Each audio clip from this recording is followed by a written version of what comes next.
வணக்கம். நம்ம மாடர்ன் உலகத்தையே சத்தமில்லாம இயக்கிக்கிட்டு இருக்கிற ஒரு பிரம்மாண்டமான இன்ஜினை பத்தி தான் நாம இன்னைக்கு பார்க்க போறோம்.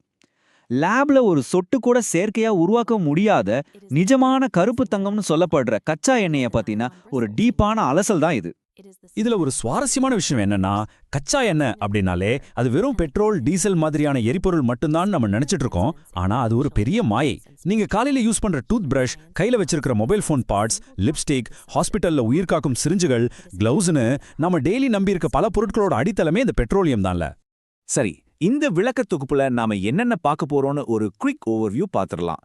கச்சா எண்ணெயின் தோற்றம், கடலடியிலிருந்து ரிஃபைனரிக்கு அது எப்படி வருது, இந்தியாவோட இறக்குமதி நிலைமை, ஒபெக் மற்றும் பெட்ரோடாலர் அரசியல், எண்ணெயோட இருண்ட பக்கம், அப்புறம் பெட்ரோலியம் இல்லாத ஒரு எதிர்காலம். இந்த 6 தலைப்புகளை தான் நாம கவர் பண்ண போறோம். முதல்ல இந்த கச்சா எண்ணெய் எப்படி உருவாச்சுன்னு பாப்போம். டைனோசார்கள் காலத்துக்கு முன்னாடி ஆரம்பிச்ச ஒரு 20 கோடி வருட பயணம் இது. ஒரு 200 மில்லியன் வருஷத்துக்கு முன்னாடி கடல்ல வாழ்ந்த பிளாங்டன் அப்படிங்கிற நுண்ணுயிரிகளும் சின்ன சின்ன செடிகளும் செத்து கடலடியில போய் தங்கிடுச்சு. பல மில்லியன் வருஷங்களா அதுக்கு மேல மணல், சேறு, பாறைகள் எல்லாம் படிந்து ஒரு மிகப்பெரிய பிரஷர் உருவாச்சு. கொஞ்சம் கூட ஆக்சிஜன் இல்லாத அந்த ஆழத்துல கடுமையான வெப்பமும் அழுத்தமும் சேர்ந்து அந்த உயிரினங்களோட எச்சங்களை ஹைட்ரோ கார்பன்களா மாத்திடுச்சு. சோ இன்னைக்கு நாம வண்டியில கெத்தா ஊத்துற பெட்ரோல் பல கோடி வருஷங்களுக்கு முன்னாடி வாழ்ந்த கண்ணுக்கே தெரியாத கடல் உயிரினங்களோட எச்சம்தான். மிடில் ஈஸ்ட் நாடுகள்ல மட்டும் எப்படி இவ்ளோ எண்ணெய் கிடைக்குதுன்னு நீங்க என்னைக்காவது யோசிச்சிருக்கீங்களா? அதுக்கான காரணம் இதுதான். இன்னைக்கு வறண்ட பாலைவனமா இருக்கிற சவுதி அரேபியா, ஈராக், ஈரான்லாம் ஒரு காலத்துல தேத்திஸ் அப்படிங்கிற ஒரு ஆழம் குறைவான ரொம்ப மிதமான வெப்பம் கொண்ட கடலா இருந்துச்சு. அந்த ஒரு பெர்ஃபெக்டான சூடான கடல் சூழல்ல தான் நான் முன்னாடி சொன்ன அந்த நுண்ணுயிரிகள் செழித்து வளர்ந்து மடிஞ்சுது. சரி, எண்ணெய் உருவாகிடுச்சு, அது ஆவியாகி வெளியே போயிடக்கூடாது இல்லையா? அதுக்காக இயற்கையே ஒரு மாபெரும் அண்டர் கிரவுண்ட் டேங்கை உருவாக்கி வச்சிருக்கு. அங்க இருக்கிற ஸ்பாஞ்ச் மாதிரியான ஓட்டைகள் நிறைஞ்ச பாறைகள் இந்த எண்ணெயை உறிஞ்சு பாதுகாப்பா வச்சுக்கிச்சு.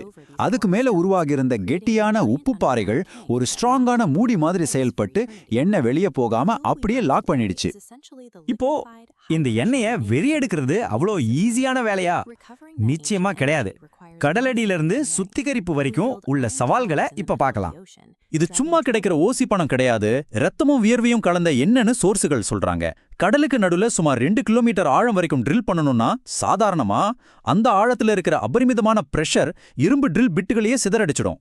டீப் வாட்டர் ஹொரைசன் மாதிரியான பெரிய ஆயில் ஸ்பில் விபத்துகளை எடுத்துக்கிட்டா தொழிலாளர்கள் தங்களோட உயிரியே பணயம் வச்சுதான் இந்த வளத்தை எடுக்கிறாங்க. பூமிக்கடியிலிருந்து எடுக்கப்படுற கச்சா எண்ணெய் ஒரு கெட்டியான தார் மாதிரி இருக்கும். அதை அப்படியே யூஸ் பண்ண முடியாது.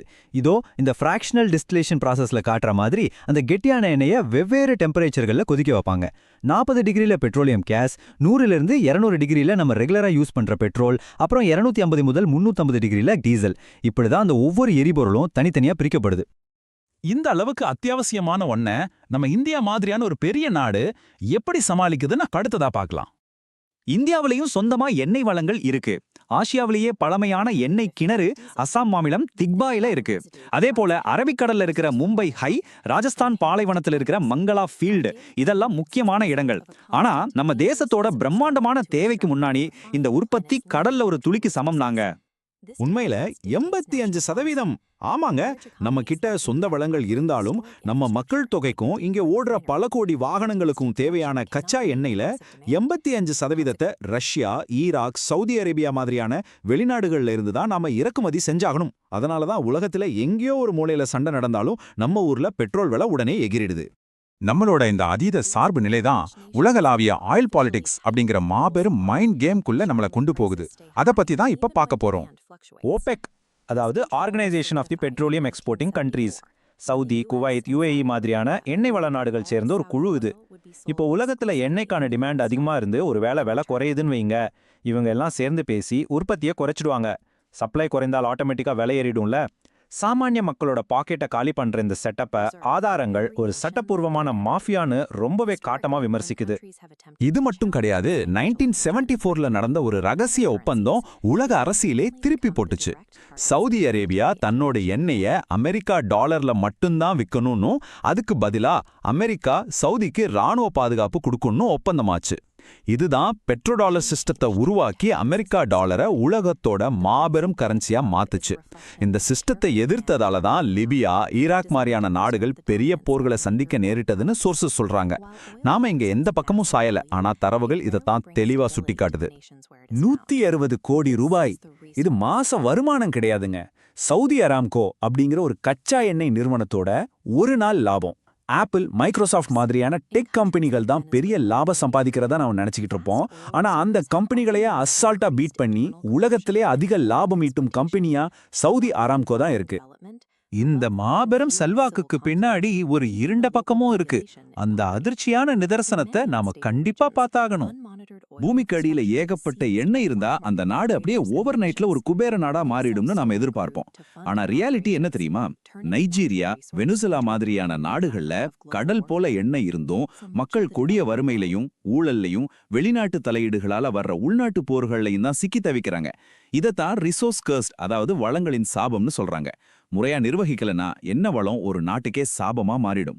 சுற்றுச்சூழல் பக்கமா திரும்பி பார்த்தா நிலைமை இன்னும் மோசம். கடல்ல போற ராட்சச டேங்கர்கள்ல கசிவு ஏற்படும் போது அது சூரிய ஒளியையும் ஆக்சிஜனையும் தடுத்து பல லட்சக்கணக்கான கடல் உயிரினங்களை கொன்று குவிக்குது. இதை சரி பண்ணவே வருட கணக்காகும். இன்னொரு பக்கம் பிளாக் மார்க்கெட்ல திருட்டுத்தனமா விற்கப்படுற எண்ணெயிலிருந்து வர்ற பணம் தீவிரவாத ஆயுதங்களுக்கும் போர்களுக்கும் ஃபண்டு பண்ணுது. நாம வண்டியில ஊத்துற ஒவ்வொரு லிட்டர் பெட்ரோலுக்கு பின்னாடியும் கண்ணுக்கு தெரியாத ஒரு ரத்தக்கரை இருக்குன்னு சோர்ஸ்கள் ரொம்பவே கவலையோட பதிவு செய்றாங்க. சரி, இப்போ நாம கடைசி பகுதிக்கு வந்துட்டோம். தவிர்க்க முடியாத ஒரு உண்மையை ஃபேஸ் பண்ணி தான் ஆகணும். என்ன ஒரு நாள் தீர்ந்து போக போகுது. அந்த முடிவு நெருங்கிடுச்சுங்கிற உண்மை அந்த எண்ணெய் சாம்ராஜ்யங்களை நடத்துறவங்களுக்கே நல்லா தெரியும். அதனாலதான் சவுதி அரேபியா அவங்களோட விஷன் 2030 திட்டத்துல சுற்றுலாத்துறையிலையும் நியோம் சிட்டி மாதிரியான ப்ராஜெக்டுகள்லையும் பல கோடி முதலீடு பண்றாங்க. இன்னொரு பக்கம் ஒட்டுமொத்த உலகமும் எலக்ட்ரிக் வாகனங்கள், ஹைட்ரஜன் ஃபியூயல், சோலார் எனர்ஜின்னு மாற்று வழிகளை நோக்கி ரொம்ப வேகமா ஓடிக்கிட்டு இருக்கு. வெறும் 40 முதல் 50 வருஷங்கள். ஆமாங்க, இப்போ நாம பூமியை தோண்டி கச்சா எண்ணெயை உறிஞ்சிட்டு இருக்கிற இதே வேகத்துல போனா பூமிக்கு அடியில ஈஸியா எடுக்கக்கூடிய எல்லா கச்சா எண்ணெய் வளங்களும் அடுத்த 40-50 வருஷங்கள்ல முற்றிலுமா காலியாயிடும். இது உண்மையிலேயே ஒரு பகீர்னு ஆக்கிற கேள்விதான். பெட்ரோல் இல்லாம வண்டியை எப்படி ஓட்டுறதுங்கிறது மட்டும் இங்க பிரச்சனை இல்ல. ஹாஸ்பிட்டல்ல யூஸ் பண்ற சிரிஞ்சுகள்ல இருந்து உங்க ஸ்மார்ட் போன் கவர் வரைக்கும் நம்ம மாடர்ன் உலகமே பெட்ரோலியத்துக்கு அடிமையாகி கிடக்குது. அந்த எண்ணெய் டேங்குகள் எல்லாமே வறண்டு போகும்போது பிளாஸ்டிக் மற்றும் கெமிக்கல்களை மட்டுமே நம்பி இருக்க இந்த நாகரிகத்தை நாம எப்படி மாத்தி அமைச்சு சர்வைவ் ஆக போறோம்? அடுத்த தடவை உங்க வண்டியில பெட்ரோல் போடும்போது ஒரே ஒரு நிமிஷம் யோசிச்சு பாருங்க. 20 கோடி வருஷங்களா இயற்கை கொஞ்சம் கொஞ்சமா செதுக்கி உருவாக்குன ஒரு விலை மதிப்பற்ற திரவத்தை தான் நம்ம எரிச்சிட்டு இருக்கோம். கச்சா எண்ணெயை பத்தின இந்த விளக்க தொகுப்பு நீங்க உங்களை சுற்றி இருக்க உலகத்தை பார்க்குற விதத்தையே கொஞ்சம் மாத்தி இருக்கும்னு நம்புறேன். இந்த கருப்பு தங்கம் முற்றிலுமா தீர்ந்த பிறகு இந்த உலகம் எதை நோக்கி பயணிக்கும் நீங்க நினைக்கிறீங்க? நிச்சயமா யோசிச்சு பாருங்க.